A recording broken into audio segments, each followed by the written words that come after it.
So in other news, Michigan won the national championship over Washington, beating them 34 to Beat the dog 13. shit out them boys. Yeah. So let's get into it real quick, man. Do y'all feel like Michigan are the favorites going into next year's college Fuck football them. season? All right. Shit, man. See, Yeah, what's the name? Just declared for the NFL draft earlier today. To my JJ. No, JJ gotta make it McCarthy. So we're gonna see how them boys looking. I don't know if they lose their two running backs, Edwards and what is it, Blake Corum. Yeah. If they go to the draft, then yeah, I definitely say Washington's not Washington. Fucking Michigan's in a rebuilding stage for sure. Bruh. And then the crazy part about it, have you seen a schedule for next year? Michigan's schedule? Yes. Uh-uh. Oh my God, bruh. They schedule is ridiculous. They play Fresno State first. They play Texas the second game, and then they play Arkansas State, USC, Minnesota. Then they play at Washington, at Illinois, Michigan State. They play Oregon, Indiana, bye week, Northwestern. Then the last game of the season is Ohio State. Yikes! Wait, ain't the Big 12 dissolved after this year? Like, ain't no more Big 12, right? The Pac-12 dissolved after this year. So Washington, Oregon, certain teams are coming to the Big Ten. Oh snap! And then which even the Texas junk kind of surprised me because Texas coming over there where we at this year.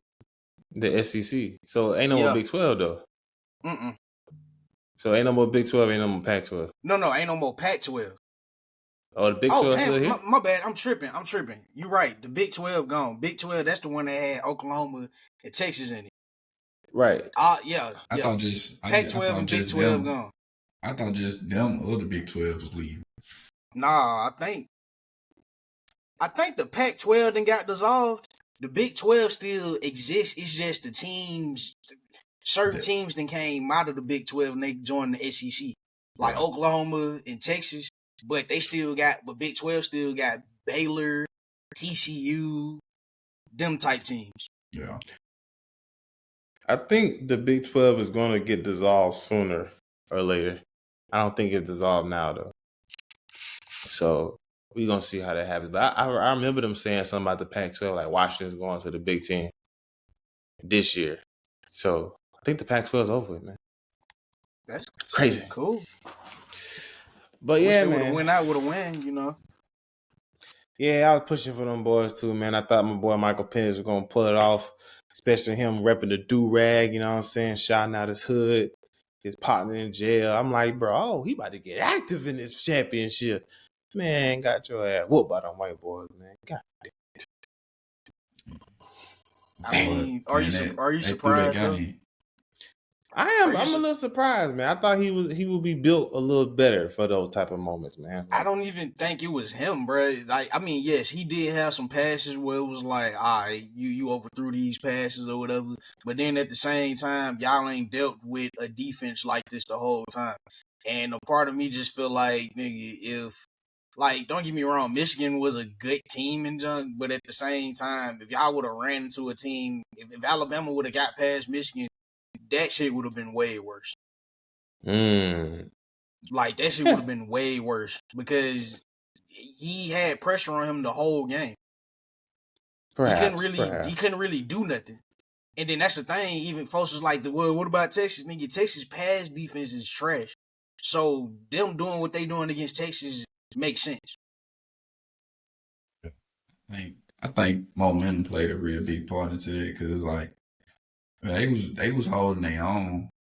I mean, even on defense, they was holding their own.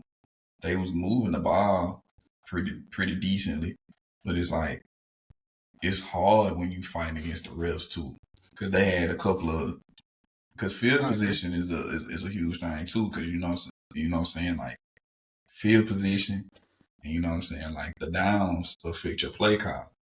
So, I mean, if you just threw a 30-yard pass for a first down in a pivotal point of the game, and then the refs say, oh, nah, it was holding and it wasn't really holding, and you know it when as a team that can demoralize you, especially when I was on the third and long. So it's like, all right, well, shit, it's hard to get over that, especially for young players. So they carry that on. They got to punt. I agree, bro. But the only thing that just got me like, nah, bro, y'all. I just felt like y'all was gonna lose this game regardless. 17-3 in the first quarter, They did score quite fast on them. Like they and were then they running through their literally got defense away. They literally got away from what was working from them and started passing the ball. and still scored. Yeah. Like that game could have been way worse than it was early. Cause remember I text y'all and I was like, "Hey, bro, this shit starting to look real Georgia and TCU-ish." Yeah.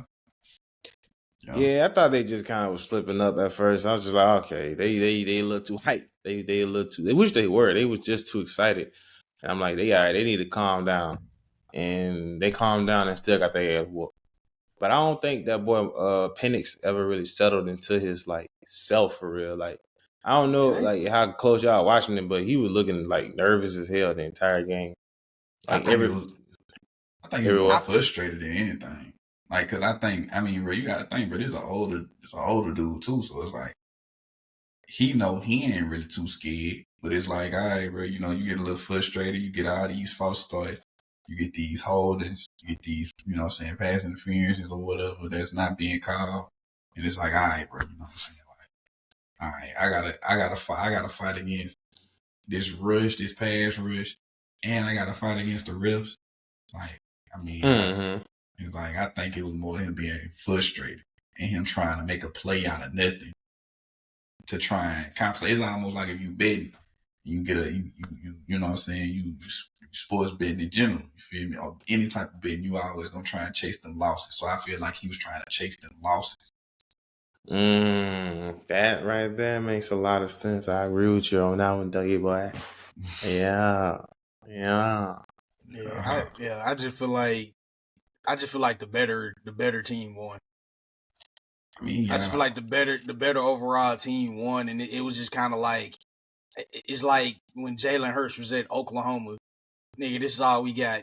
Go out there and make it work, and it didn't work. It didn't work out. Y'all wasn't better than this team overall. Y'all probably had the better quarterback, probably better receivers or whatever, but overall team wise, no.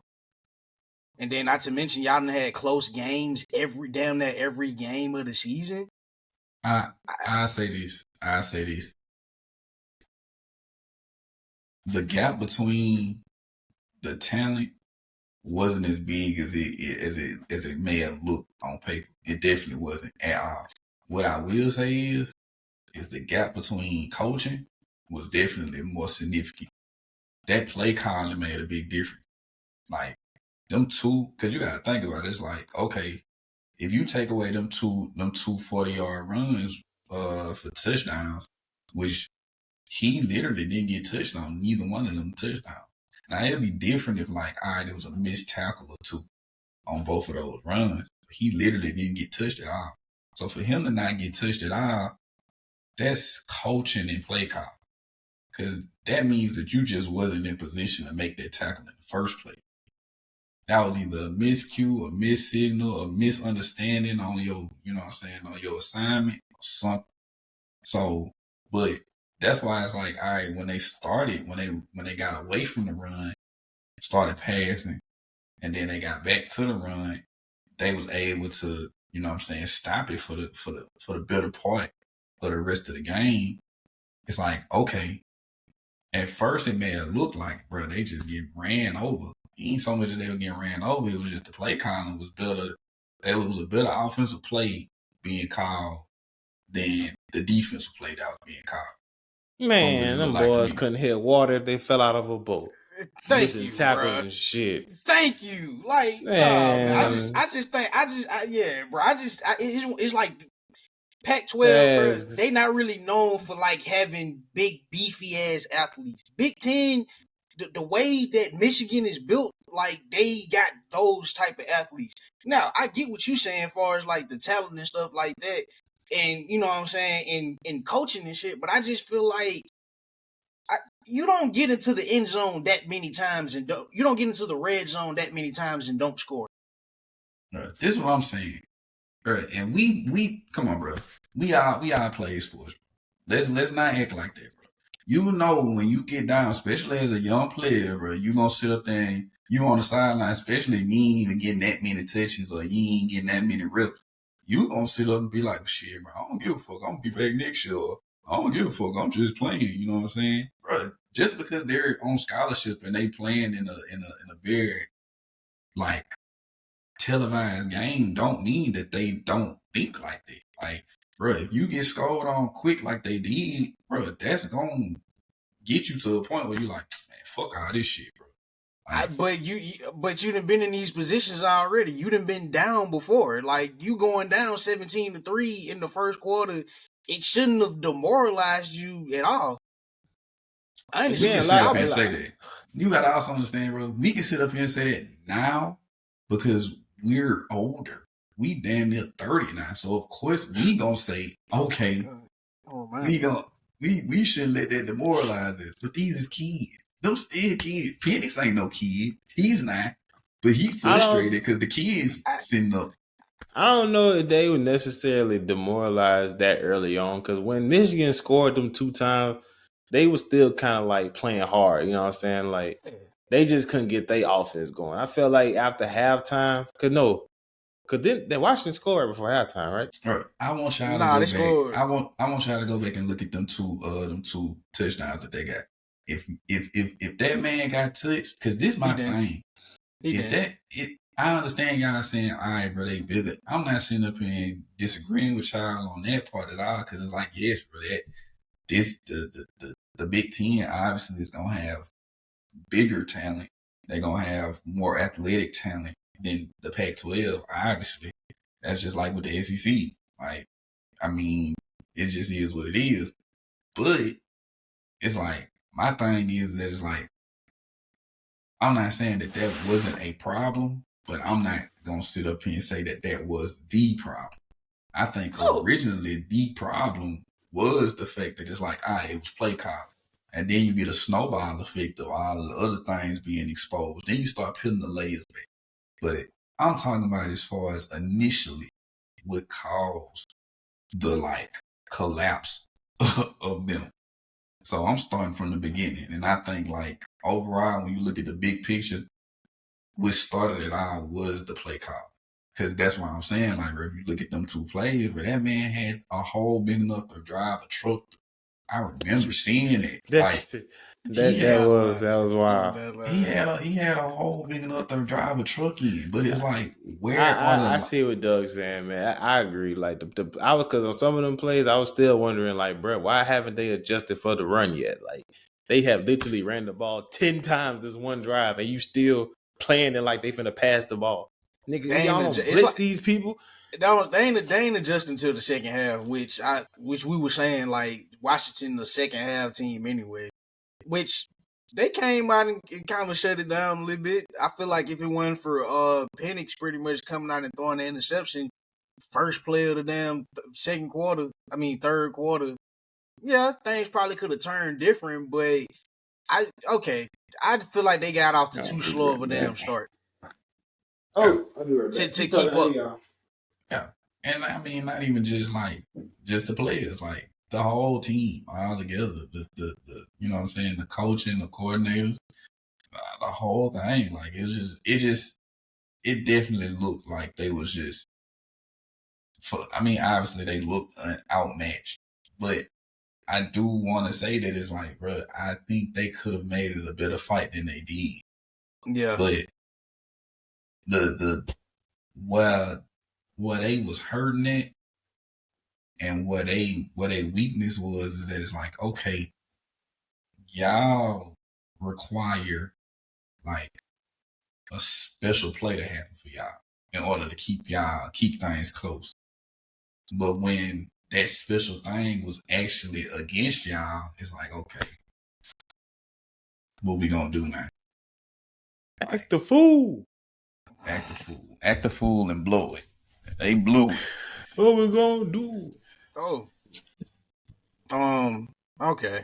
So we All right, I feel like we kind of in the same headspace about this. Where it's like, yeah, Michigan should have won the game, but in key moments, if Washington do what they got to do, this game will probably be close. They just got outplayed. They got outplayed, out athlete, out coached, just out everything for real, for real. They're plain and simple. Yeah. So shout out to Michigan, shout out to Jim Harbaugh, whatever the fucking name is, getting his first dub as a head coach. Hey man, we might see him and Jimmy go and play each other again in the NFL. Nah, man, we probably gonna see that Michigan versus Alabama rematch. Coach versus